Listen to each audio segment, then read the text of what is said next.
Hoy día les damos las más cordiales de las bienvenidas a la primera versión de esta Feria de la Ciencia y Tecnología de la Zona Norte, organizada por la Facultad de Ciencias de la Universidad Santo Tomás. Agradecemos profundamente la presencia en esta tarde del señor Marcos Vega Petkovic, quien compartirá con nosotros la presentación de una investigación histórica del ámbito marítimo de Chile, que se ha ilustrado en un libro titulado Tragedia del Santa Fe, antecedentes, testimonios y teorías. Comentarles brevemente que el señor Marco Vega Petkovic es un reconocido investigador a nivel nacional e internacional en el área de las ciencias como de la educación. Él es biólogo marino de profesión, presenta máster en calidad y medio ambiente y es doctor de la Universidad de Vigo en España. Actualmente cumple funciones laborales como director del Departamento de Ciencias Básicas de la Universidad Santo Tomás en sede Iquique. Antes de dar comienzo con la presentación, les pedimos a nuestro público, por favor, tener presente mantener sus micrófonos apagados en todo momento y que puedan dejar sus preguntas o comentarios al expositor en el chat. Una vez que esta presentación sea terminada y concluida, se podrán leer o activar igualmente sus micrófonos si quieren hablar una vez que termine esta presentación. Sin más preámbulo, damos las más cordiales bienvenidas al doctor Marco Vega Petkovic con su presentación. Muy buenas tardes. Antes que nada, les voy a presentar un video que ejemplifica lo que fue un barco en aguas australes.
Bueno, el tema que ustedes escucharon es de un grupo folclórico chileno, que el Entaro se llama, que nace en 1963 y 4 años después, o aproximadamente 5 años después, realiza un homenaje al naufragio de lo que fue este barco metalero vaporino mercante de mineral de Chile, que desapareció en circunstancias no aclaradas y sin resto alguno el 13 de agosto de 1967.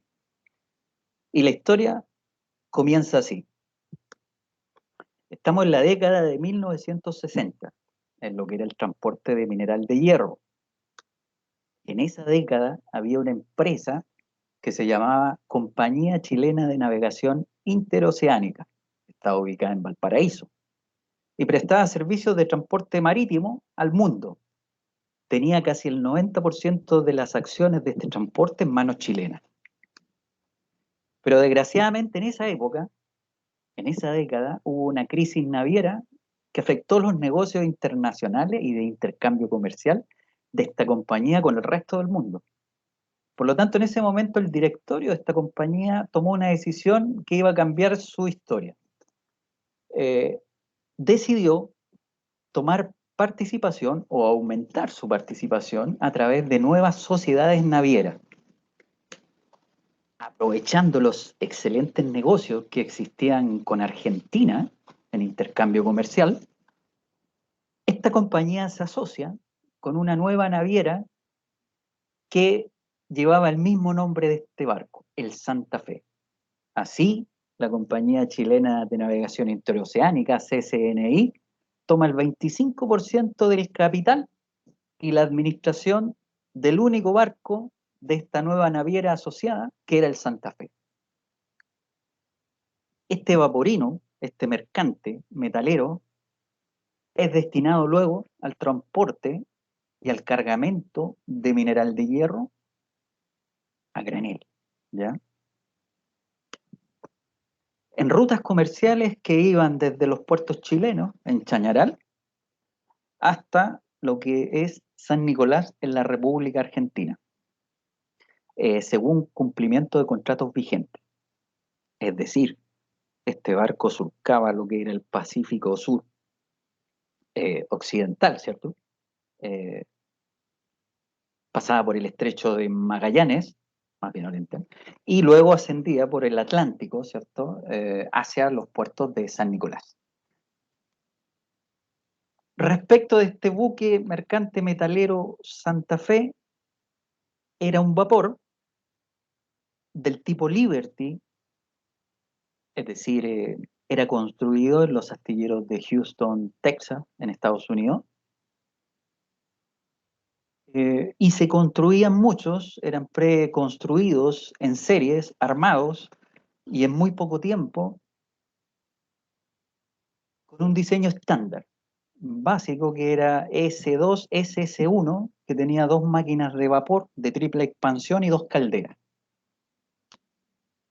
Estos barcos eran desarrollados para el traslado de material logístico a sus tropas en Europa durante la Segunda Guerra Mundial. Y se construían muchos y en series.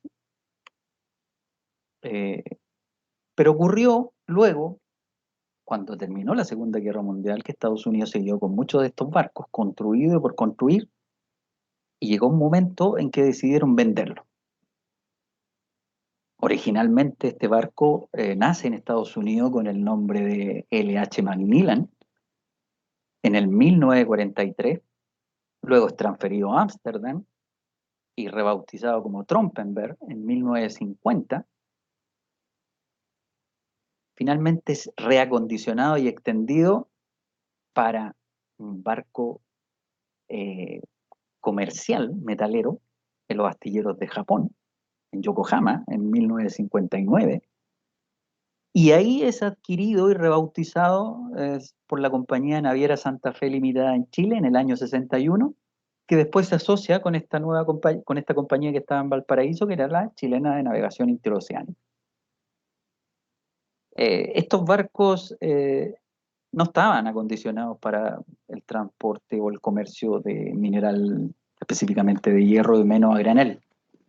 Por lo tanto, era únicamente una estructura para transportar tropas y otros materiales a la Segunda Guerra Mundial. Por lo tanto, tuvo que ser muy bien reacondicionado. Y en este reacondicionamiento o ajuste en estos astilleros de Japón, se aumentó de 5 bodegas que tenía a 6 bodegas. Aumentó su eslora y aumentó, por lo tanto, el tonelaje grueso para poder llevar y transportar más mineral, ¿cierto? En menos viaje y aumentar, por lo tanto, los ingresos.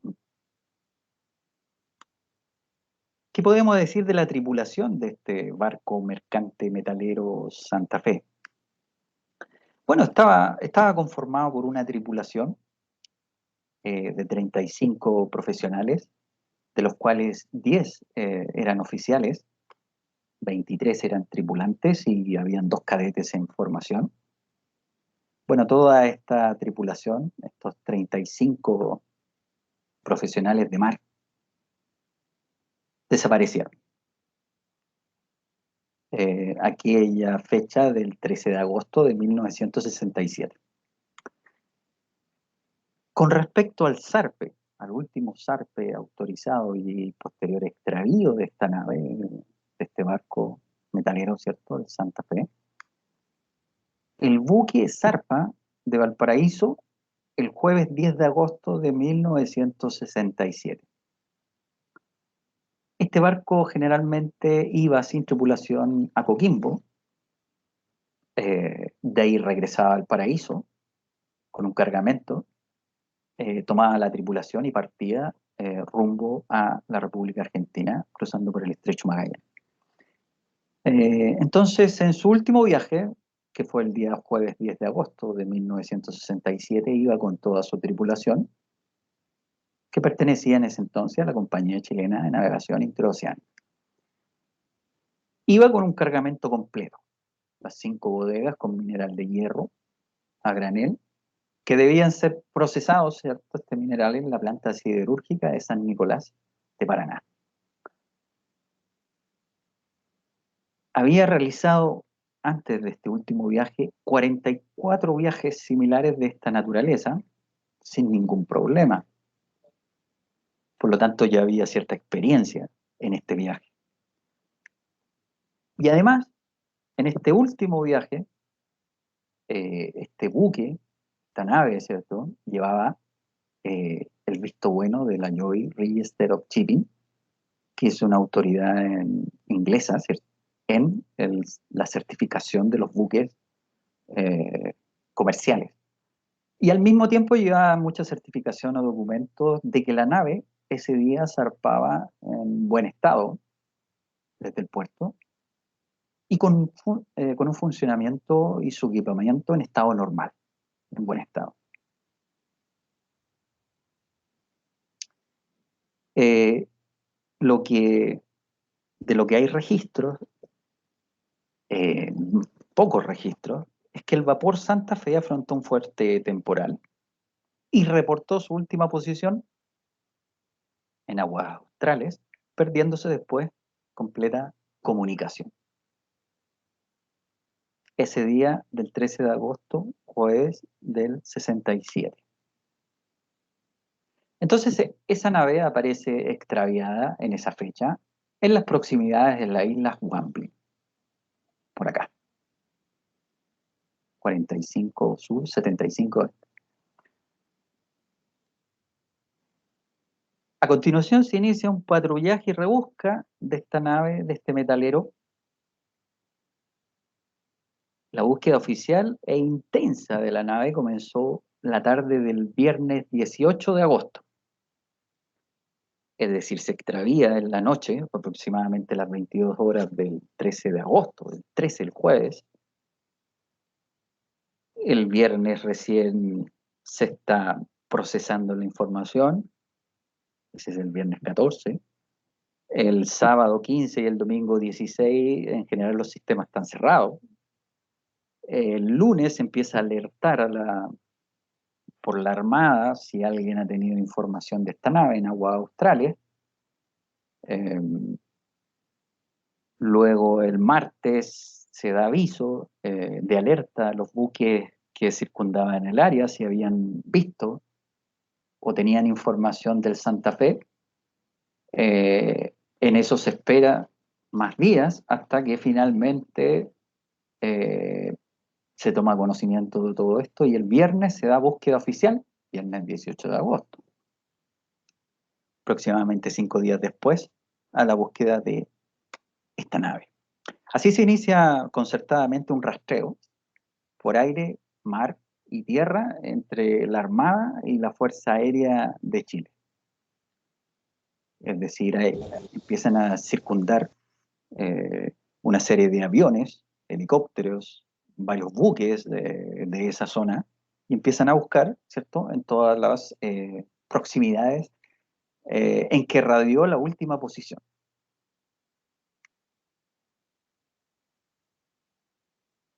Sigue extraviada esta nave, no dan con rastro alguno, insisten en la búsqueda, pero era un poco complejo porque había mal tiempo en ese entonces. La búsqueda y el rastreo se concentra en lo que es Puerto Montt y Punta Arenas, específicamente. Pero tras resultados fallidos, ¿cierto? Se abandona la búsqueda aérea y enseguida la búsqueda marítima y se concluye que el Santa Fe no se encuentra a flote. Ya eso para el día 25 de 1967.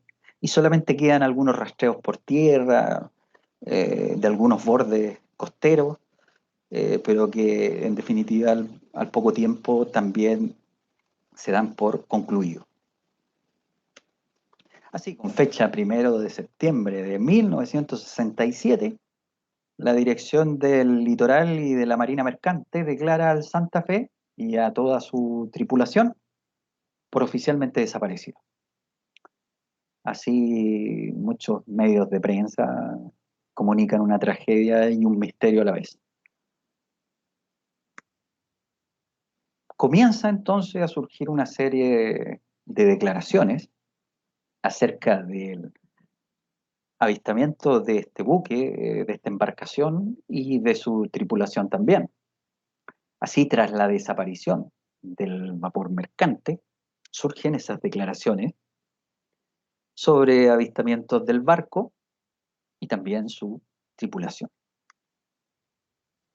Dentro de las primeras declaraciones se informa e investigan aquellas entregadas por 2 pescadores de Quillón, respecto de haber visto naufragar al Santa Fe en Islas Wambling.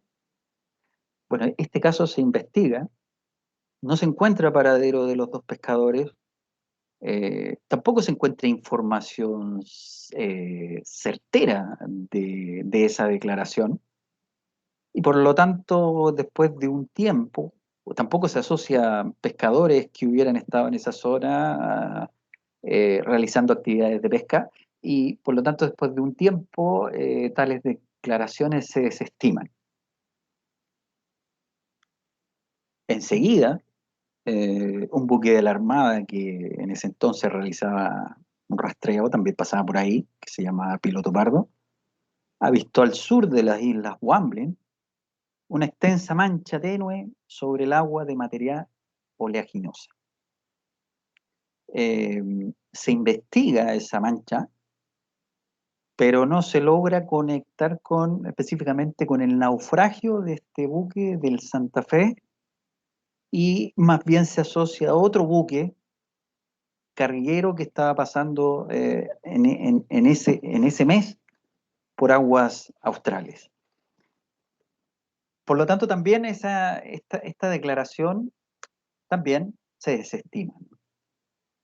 Posteriormente aparecen manchas de petróleo y grasa en el canal Yacap, en un conjunto de islas, pero también no se logra conectar con el paso o con el naufragio de este buque del metalero, de este vaporino, ¿cierto?, el Santa Fe.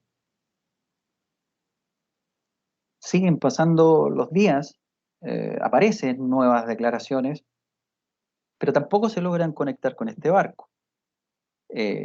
La situación es que no hay rastro alguno, como decía, de un barco con esa magnitud y esa tripulación.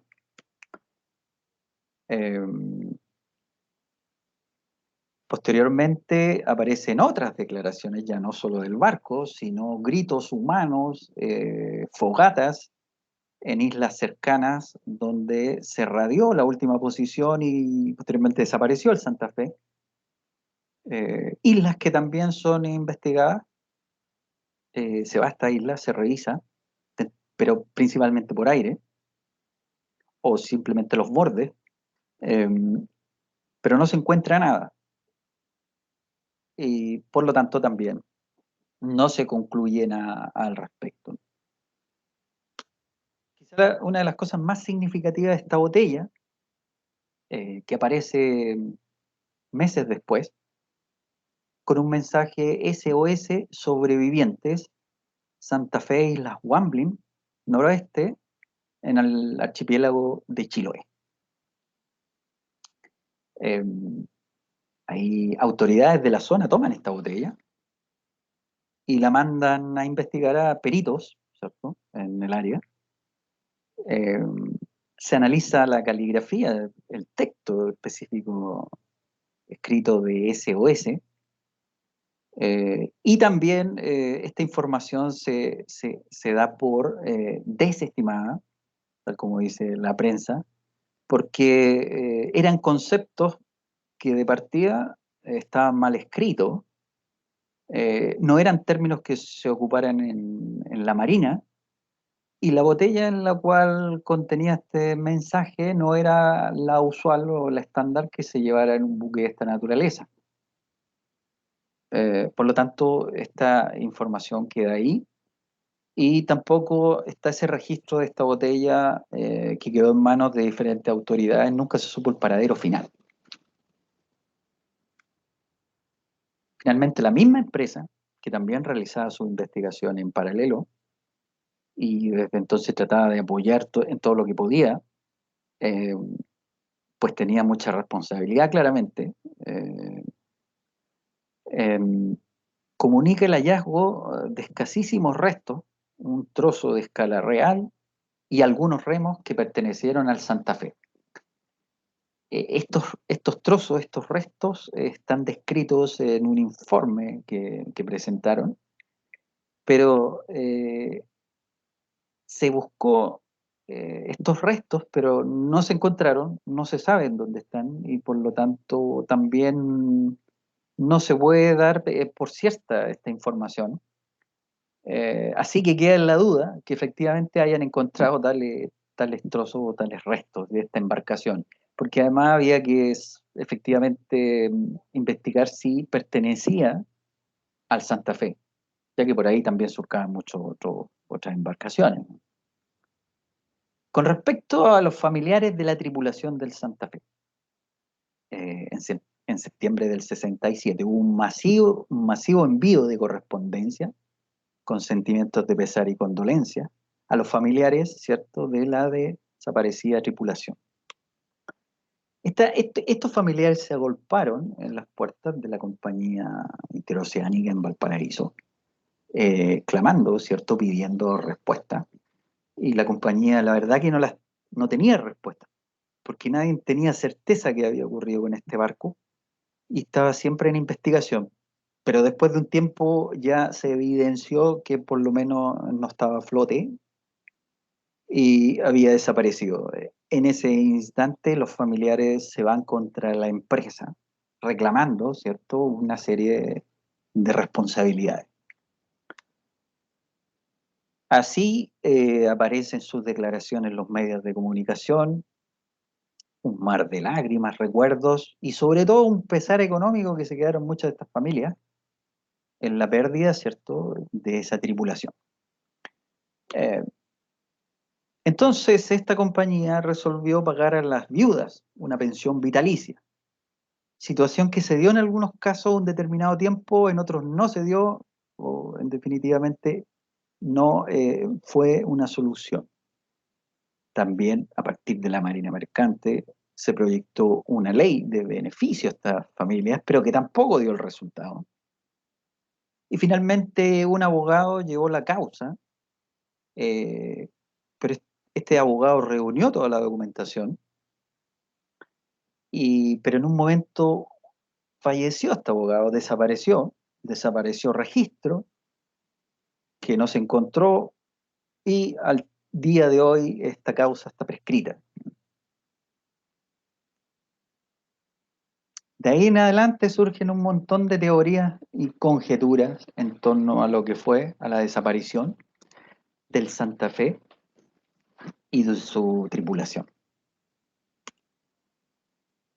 Bueno, quizás la teoría más aceptada es que hubo un violento temporal que podría haber precipitado el hundimiento del vapor sin dejar rastro alguno del buque y de su tripulación. Pero la verdad es que los registros de ese entonces no dan cuenta de un mal estado de tiempo, pero no de un temporal suficientemente violento como para haber hecho naufragar este buque, ¿no? Eh, entonces también queda la duda. Tampoco hay registros, datos, ¿cierto?, concluyentes meteorológicos sobre ese día en que radió su última posición para dar evidencia certera, ¿cierto?, de tal situación. Pero es lo que más, digamos, se da por cierto en los medios, ¿no? Pero este vapor Santa Fe también había que considerar que era una nave antigua, que transportaba tropas norteamericanas, que de partida no era un buque comercial. Eh, que además tuvo que ser reacondicionado y adaptado para el comercio, cuestión ya decía normal, y que era un buque que de partida ya no se usaba hace muchos años. Entonces arrastraba ciertas características que podrían haber desencadenado también o precipitado el naufragio. Pero no era solo eso, sino que, como les decía, se había extendido la eslora de este buque para aumentar su capacidad de carga, ¿cierto? De 9.000 a 10.000 toneladas en un barco que no estaba diseñado para eso, pero obviamente desde el punto de vista comercial era importante, ¿no? Pero había otro problema también, que las rutas por las cuales eh, ellos se desplazaban, ¿cierto? Constaban de señalizaciones deficientes y muchas veces nulas. Pese a que había fondos erogados por una ley de faro y baliza, en general, eh, el Santa Fe era reconocido como una nave vieja, ¿no? Algunos le llamaban ataúdes flotantes, que recorrían rutas peligrosas sin auxilios de faros y balizas. Entonces ahí de eso se tomaron muchos medios de comunicación para solicitar para solicitar una serie de cambios en las rutas y al mismo tiempo explicar una situación que se venía y que la empresa debió haber previsto, ¿no? Otro tema también que era una causa también de todo esto, que los pronósticos de las redes meteorológicas de entonces, en ocasiones tenían datos muy errados. Piensen que estamos hablando de la época del 67, y muchas oficinas de ese entonces, encargadas de recoger esa información, avistar, avisar y estar ahí, estaban cerradas los sábados, las tardes, los domingos y los festivos. Entonces había ahí un vacío de información y no había ni mucha eficacia ni mucha eficiencia, ¿cierto?, en estos faros que eran los principales, que tenían que alertar, digamos. Y las zonas navales digamos, de esa región, de la región austral, que era la que también y en la cual pasó, digamos, y avistó, indicó o comunicó su última posición.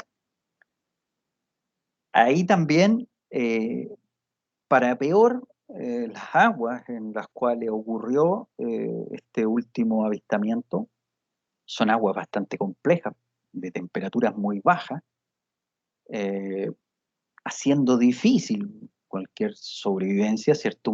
Mucho tiempo, pese a que había gente muy experimentada en el mar, pero también las islas, en las cuales, las islas próximas a las cuales desapareció el Santa Fe, que probablemente podrían haber sido el lugar donde se refugiaran algunos que lograron sobrevivir. Tampoco eran islas que presentaban muchas condiciones de vida, o para la vida, digamos, porque en este caso esta es la isla Wambling y esta es la isla Roulette, que están próximos a la desaparición, y son islas bastante hostiles, con una abundante vegetación y bordes que en realidad no son desembarcables.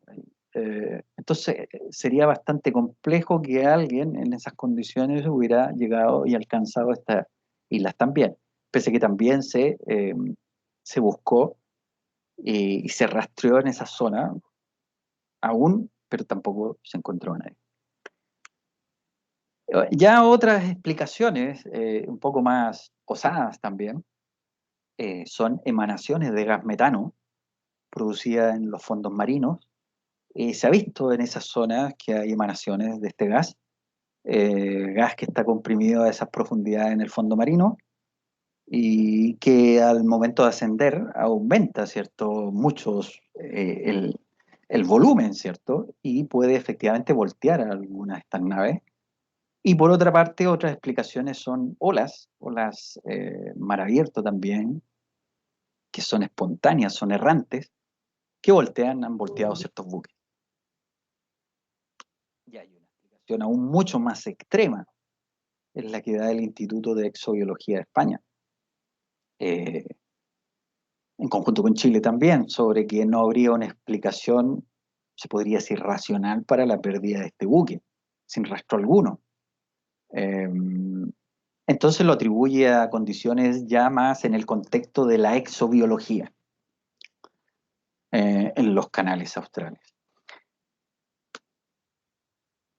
¿Qué pasa al día de hoy, en la actualidad? Bueno, o más o menos ya en el 2000. Por allá por este año, por el 2000, hubo una persona ahí que también tomó conocimiento de esta realidad, de este buque, de la desaparición, y comenzó también un proceso de búsqueda de información y con la idea de poder conocer un poco más de esta tragedia, ¿no? Y también la posibilidad de quizás encontrar la nave. Así tomó conocimiento con muchas personas, realizó una serie de entrevistas y otras cosas. Después, años después, muchos años después, aparece este libro que le estoy presentando, y que es una síntesis, la primera síntesis de esta tragedia, eh, con mucha información recopilada, analizada, ¿cierto? Y al día de hoy, ya el año pasado, aparece una tercera persona que también se interesa en este tema y logra algunos avances más, como por ejemplo el que el Ministerio de la Cultura, las Artes y el Patrimonio haya reconocido al Santa Fe como un monumento nacional. Así entonces, el Santa Fe pasa a tener la categoría de monumento histórico y por tanto se encuentra protegido por la Ley de Monumentos Nacionales. Y eh, que es en el fondo un objeto de la tuición y protección del Consejo de Monumentos Nacionales. Así cualquier característica del naufragio o contexto deberá contar con la previa autorización del Consejo de Monumentos Nacionales, que fue un gran avance, más allá que se sepa o no si existe algo.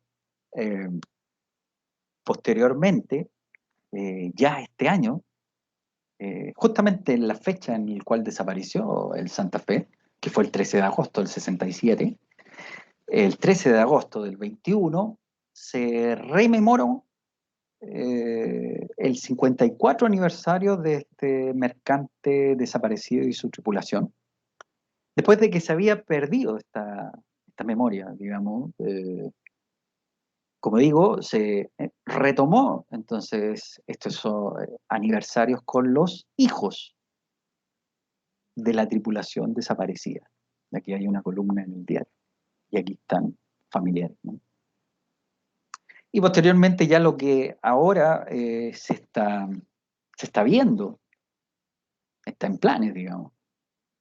En la búsqueda de esta nave desaparecida se tiene información, se tienen datos, batimetría, algunas cartas náuticas, se están ubicando ciertos puntos y al día de hoy hay robots submarinos que están involucrados y se espera iniciar, bueno, a corto plazo, digamos, una búsqueda submarina de la posición o la ubicación de esta nave.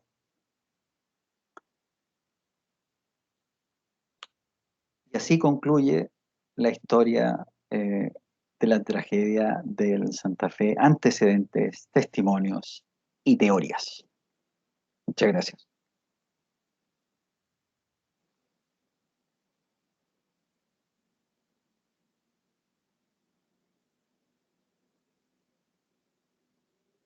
¿Puedo tomar la palabra, Paula?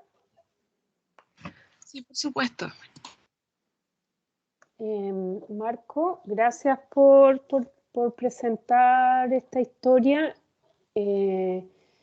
Nosotros hace años, cuando tú publicaste este libro, justo coincidió cuando tiempo después, que tuvimos una reunión de Consejo de Ciencias Básicas y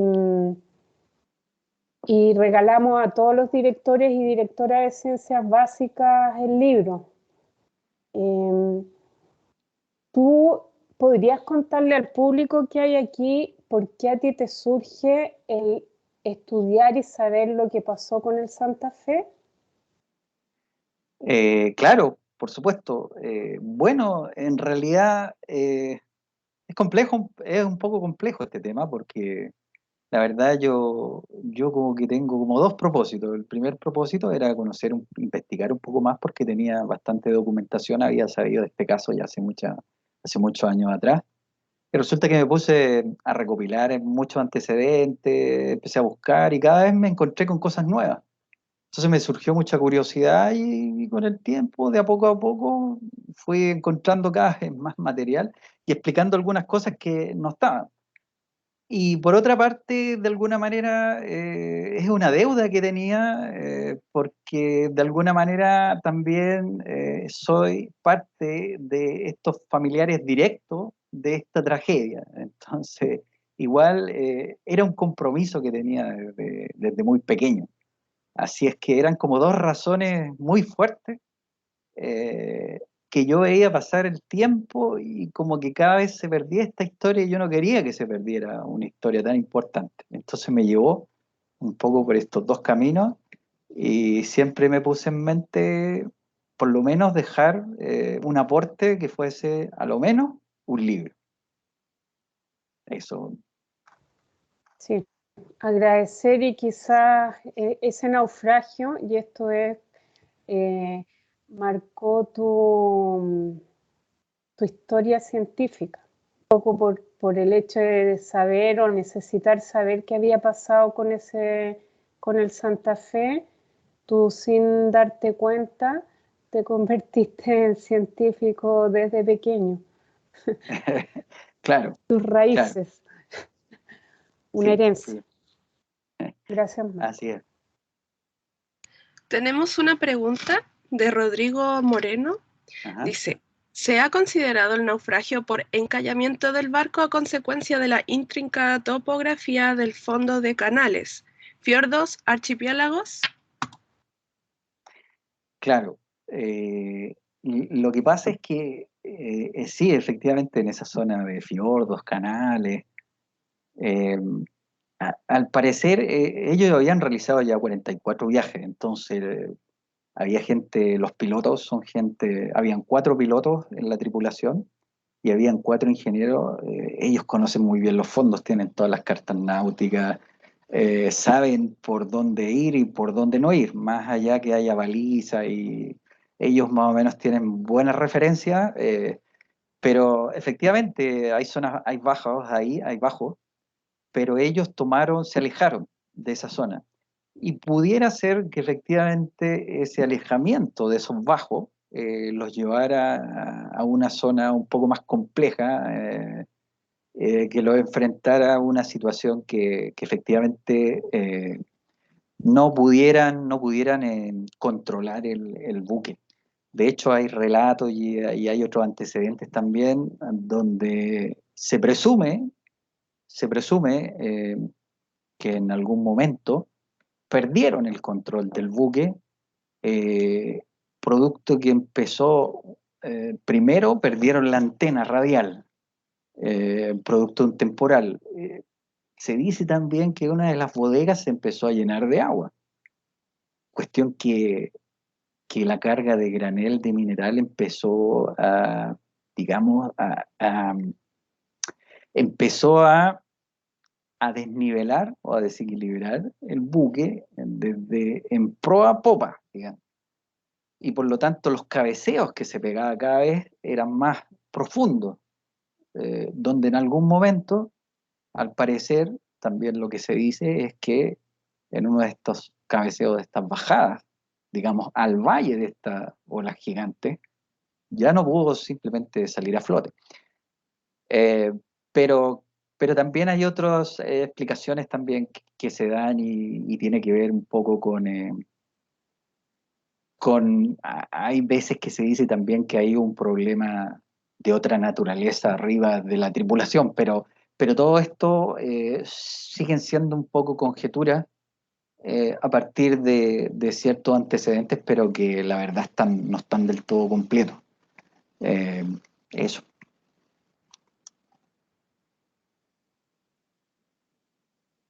Muchas gracias. Tenemos otra pregunta de Hugo Fernández. Dice, ¿qué tan ciertas son las teorías acerca de esta misteriosa desaparición? ¿Que el buque se quebró por la mitad debido al fuerte temporal o que la fuerza de las olas lo hundió? Sí, es posible, sí, es lo que más es, es lo que más certezas se podría tener. Tiende a ser un poco también lo más común en estos casos, pensando que también el buque fue reacondicionado y por lo tanto hubo que extender el casco. Y obviamente en un buque reacondicionado el casco ya no es original. Eh, y por más que sea un astillero prestigioso, igual queda resentido. Entonces también ahí hay temas, y eso lo destacaron los familiares en su momento, que además de ser un barco, una nave ya de muchos años, que no era utilizada para el comercio, sino que también era una nave que finalmente había sido, eh, había sido intervenida y por lo tanto ya no tenía la misma resistencia que una nave para lo cual fue diseñada, ¿no? Entonces, claro, es muy probable que eso hubiera ocurrido, pero también nuevamente es una conjetura un poco más certera, sí, pero no es posible verificar. Y es por eso que lo interesante de poder encontrar la nave, si es que hay restos, porque esos restos eh, pueden comprobar esta hipótesis o estas conjeturas, porque se va a notar el daño en el casco o lo ocurrido en los restos, se puede verificar. Por más tiempo que se tenga, igual ahí se pueden encontrar alguna evidencia, algunas pruebas. Entonces, claro, un poco para aclarar toda esta situación.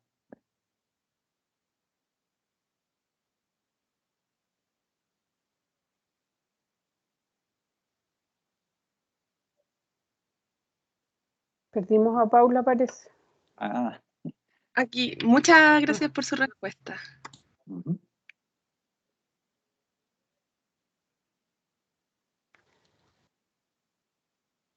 Estamos, parece. No hay más comentarios. Harto hay aplauso. Está Natalia, parece. Natalia Vega, es pariente tuya. Sí, es mi hija ahí. Qué bueno Sí. que Natalia puedas escuchar a tu papá. Sí, yo le envié el link. Súper bueno. Marco, muchas gracias por la presentación. Aquí se nota que hay un trabajo muy profundo de investigación.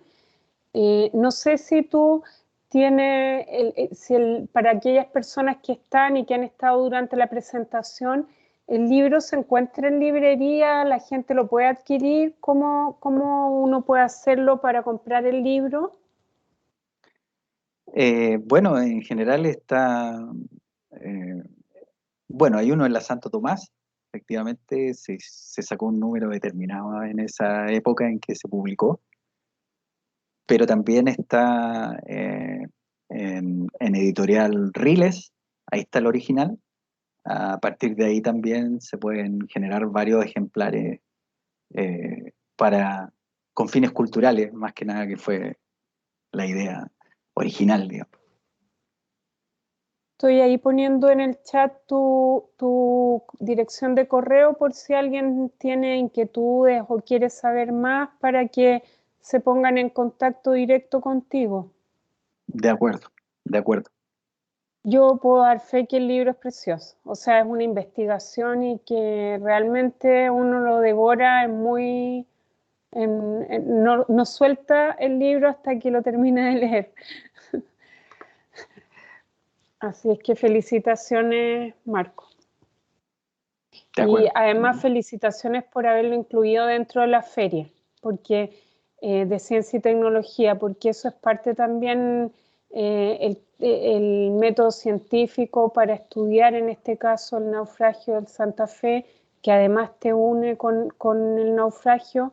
Es súper interesante escucharlo y leerlo después. No sé si hay más consultas, Paula, y tú. Mire, tenemos a Sandra Rojas que dice excelente presentación, felicitaciones Marco, y Silvia del Pilar dice excelente. Eso sería todo. Muchas gracias. Bien. Estamos entonces. Muchas gracias a todos, a todas. Muchas gracias, Marco, por compartir esta investigación con todos nosotros. Así es que siguen invitando.